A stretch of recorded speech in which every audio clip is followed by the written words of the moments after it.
estaba segurísima de que yo tenía novio, por eso me mandó a ese dichoso campamento de reeducación.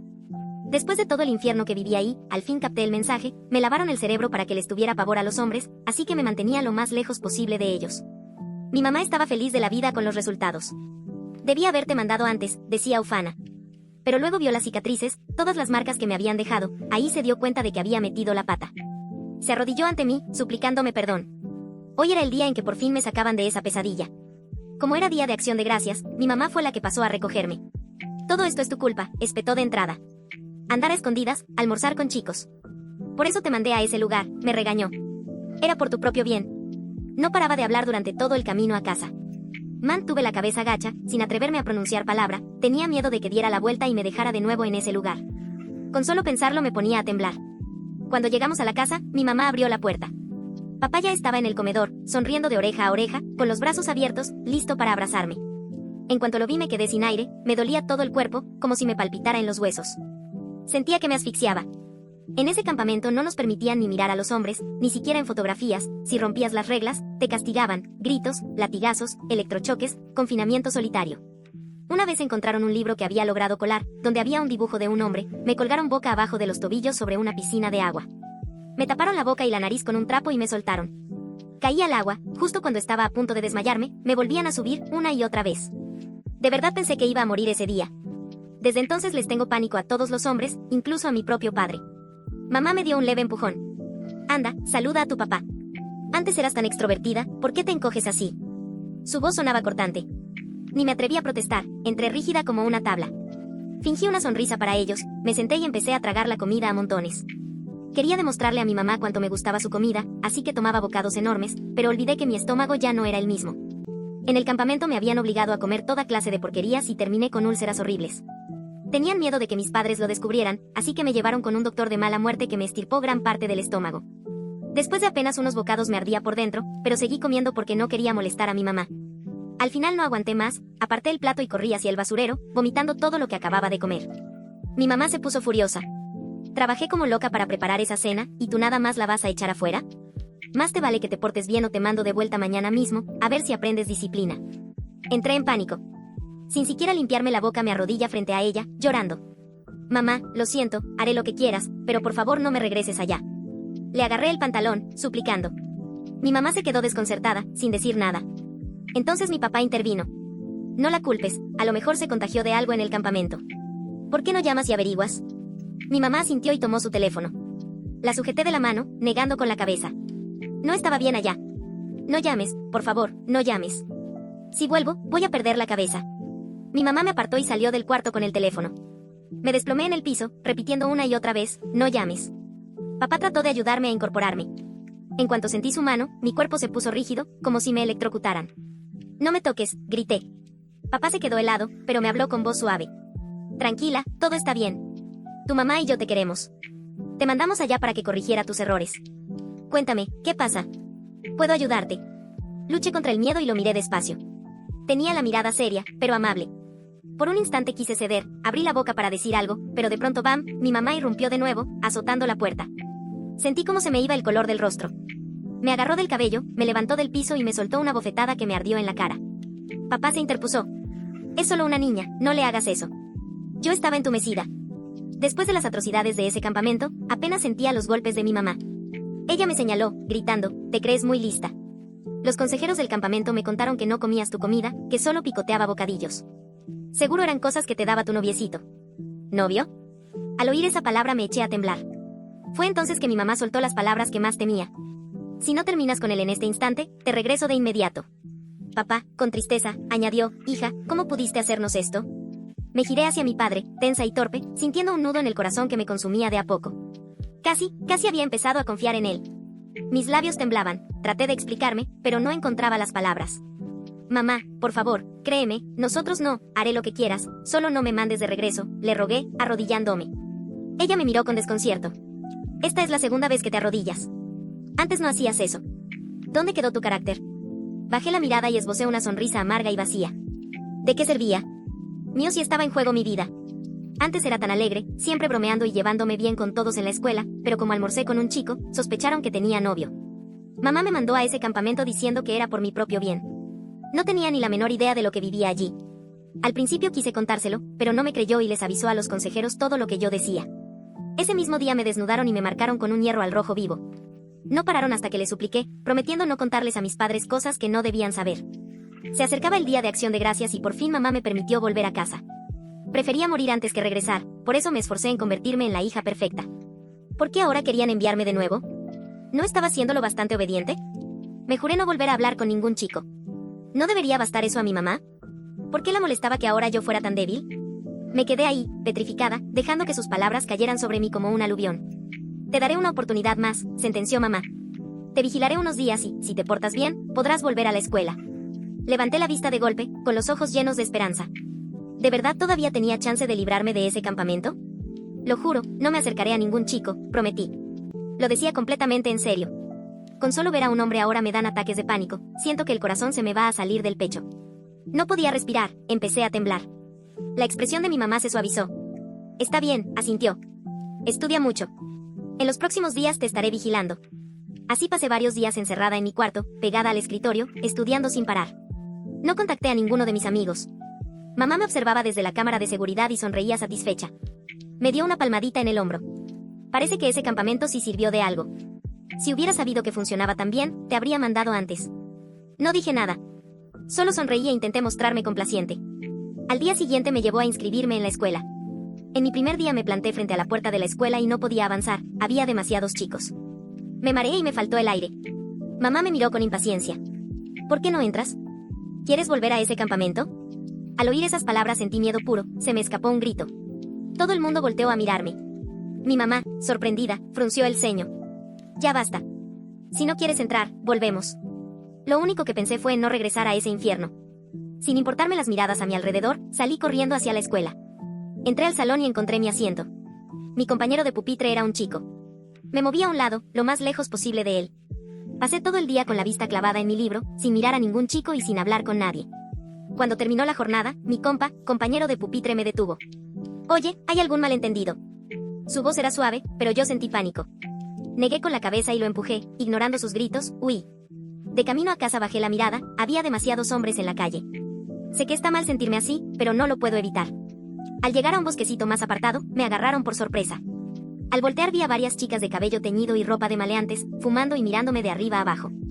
¿Te sientas junto a mi ídolo y todavía lo rechazas?, dijo una, burlona. Quise defenderme. Yo no, pero se rieron y me empujaron hacia la parte más profunda del bosque. Me rodearon en grupo, insultándome y dándome golpes y patadas. Si se te ocurre contarles algo a tus papás, te matamos, soltaron al final, antes de irse entre risas y aplausos. Cuando se marcharon me levanté sin expresión alguna. ¿Qué es este dolor comparado con lo demás? Ya ni me importa. Llegué a la puerta de mi casa y saqué la llave, que me pesaba como 1000 kilogramos. Las palmas de las manos me ardían. Abrí la puerta y mi mamá me recibió sonriente. ¿Cómo te fue hoy? Echó un vistazo y frunció el ceño. ¿Por qué vienes tan sucia? Hice una mueca, sin darle importancia. Me tropecé en el camino, solté. Ella me miró con desaprobación, pero no insistió, solo me dijo que fuera a cambiarme. Mientras comíamos respiré hondo para armarme de valor. Mamá, quiero que me cambien de compañero. El que tengo ahora es un chico. Mamá se mostró encantada con mi petición. Así me gusta, debes estudiar y no juntarte con ellos. Mañana hablaré con tu profesor. Le di las gracias, esbocé una sonrisa. Ella suspiró otra vez. Desde que regresaste, las cosas con tu padre y conmigo han cambiado mucho. No me atreví a responder, solo incliné la cabeza y seguí comiendo, intentando parecer normal. Estoy muy cansada. A lo mejor soy tan mala hija que nunca puedo complacer a mis padres. Ese pensamiento de desprecio hacia mí misma no se va de mi mente. Me acosté en silencio. Era de madrugada y las luces exteriores se apagaban una a una, pero mi cabeza seguía dando vueltas. No quería dormir porque cada vez que cerraba los ojos aparecían las imágenes de ese campamento. Me pasé la noche chevela otra vez. Después de que me cambiaran de compañero de pupitre, volví a la misma rutina diaria. Aún así, en la escuela no faltan chicos y yo sigo pasándolo mal. No le hablo a nadie y todos me tratan como si fuera de otro planeta, esquivando. Pero al menos esto es 1000 veces mejor que el campamento. Un día, después de clases, iba deprisa hacia mi casa cuando de pronto alguien me palme el hombro. Me di la vuelta, era el chico con quien había comido aquella vez, mi antiguo compañero. Llevaba una gran sonrisa. ¿Cuánto tiempo? Me enteré de que estabas enfermo, ¿ya estás mejor? Lo miré muerta de miedo y retrocedí. Se asustó y me sujetó rápido. ¿Estás bien? Justo en ese momento mi mamá pasaba por ahí con las bolsas de la compra para preparar la cena. Nos vio y se puso furiosa. ¿Qué crees que estás haciendo?, gritó, apartándome de él de un empujón. Todo lo que traía se estrelló contra mí, y unos huevos se rompieron al contacto con mi piel. Sentí un frío que me recorría todo el cuerpo. Varios transeúntes empezaron a congregarse, pidiéndole a mi madre que se calmara. Aunque haya sucedido algo grave, hablen en casa, decían. ¿Lastimar a tu hija en público, hiere su autoestima? ¿Autoestima? Se burló mi mamá. ¿Cómo va a tener autoestima si anda de noviecita tan joven? Es una sinvergüenza. Sus insultos, comparados con lo que viví en el campamento, parecían cosa de niños. Pensé que no me iba a afectar, pero al oír esas palabras de su boca, mi pecho se contrajo y empecé a temblar. Sentí un punzón, como si me clavaran cientos de agujas. Con esfuerzo dije, «Mamá, de verdad no tengo nada que ver con él». «¿Todavía lo niegas?», se burló. De pronto me jaló y me obligó a mostrar mi cara ante todos. Sentí que me ahogaba. ¿Cómo pudo pasar algo así? La gente empezó a susurrar y un zumbido me retumbaba en los oídos. No podía entender lo que decían, pero las miradas lo decían todo: burla, desprecio, asco. Me sentía tan injustamente tratada. ¿Acaso comer con un compañero es un delito? ¿Por qué me odia todo el mundo? Parece que nunca debía haber nacido. Mamá comenzó a darme puñetazos y patadas allí mismo en la calle. Usó tanta fuerza que, sin querer, me agarró la chaqueta. Se quedó helada de pronto, la multitud también enmudeció y empezó a mirarse entre sí, porque en mi brazo se veían marcas de cuchillos, orificios, quemaduras. Mi mamá exclamó asustada. ¿Qué? ¿Qué significa esto? ¿Qué? ¿Qué significa esto?, exclamó mi madre con horror al ver las cicatrices en mi brazo. La multitud que nos rodeaba quedó en silencio. Sentí todas las miradas sobre mí, sobre mi piel marcada, sobre las cicatrices que había tratado desesperadamente de ocultar. El tiempo pareció detenerse. Mi corazón latía tan fuerte que podía sentirlo en mis oídos. Esto no, balbuceó mi madre, retrocediendo un paso. Una mujer de edad avanzada se acercó a nosotras. Tenía una expresión seria, pero amable. «Jovencita, ¿quién te hizo esto?», me preguntó con voz firme pero suave. No pude responder. Las palabras se atoraron en mi garganta, solo pude mirar a mi madre, quien ahora tenía una expresión de pánico en su rostro. «Fue un accidente», se apresuró a decir mi madre, tratando de cubrirme el brazo. «Mi hija es muy torpe, siempre se lastima». «Esas no son heridas accidentales», intervino un hombre que resultó ser médico. «Son marcas de tortura sistemática». Mi madre comenzó a tirar de mí para irnos, pero otra persona la detuvo. «Estoy llamando a la policía», dijo una mujer con su teléfono ya en la mano. «No, no es necesario», gritó mi madre. «Son cosas de familia, no se metan». Pero era demasiado tarde. La verdad, que había ocultado durante tanto tiempo, ahora estaba expuesta literalmente ante todos. Una señora se acercó y me cubrió con su chaqueta, apartándome suavemente de mi madre. «Todo estará bien, cariño. Nadie va a lastimarte más». No sé por qué, pero en ese momento las lágrimas comenzaron a brotar. Ni siquiera en el campamento había llorado tanto. Era como si una presa se hubiera roto dentro de mí. La señora me abrazó mientras yo sollozaba. Llegaron 2 patrullas y una ambulancia. Los policías separaron a mi madre de mí mientras los paramédicos revisaban mis heridas. Les mostré no solo las marcas en mis brazos, sino también las de mi espalda, mi abdomen, mis piernas. Cada cicatriz contaba una historia de horror que había callado por miedo. «¿Quién te hizo esto?», me preguntó un oficial con libreta en mano. «El campamento», logré decir entre sollozos. «El campamento donde me envió mi madre porque pensaba que tenía novio». El oficial intercambió una mirada con su compañero. Mi madre gritaba que todo era mentira, que yo me había hecho daño a mí misma, que era una adolescente problemática, pero nadie le creía. Las marcas en mi cuerpo contaban otra historia. Me llevaron al hospital. Ahí me hicieron un examen completo. Los médicos documentaron cada cicatriz, cada marca de quemadura, cada lesión.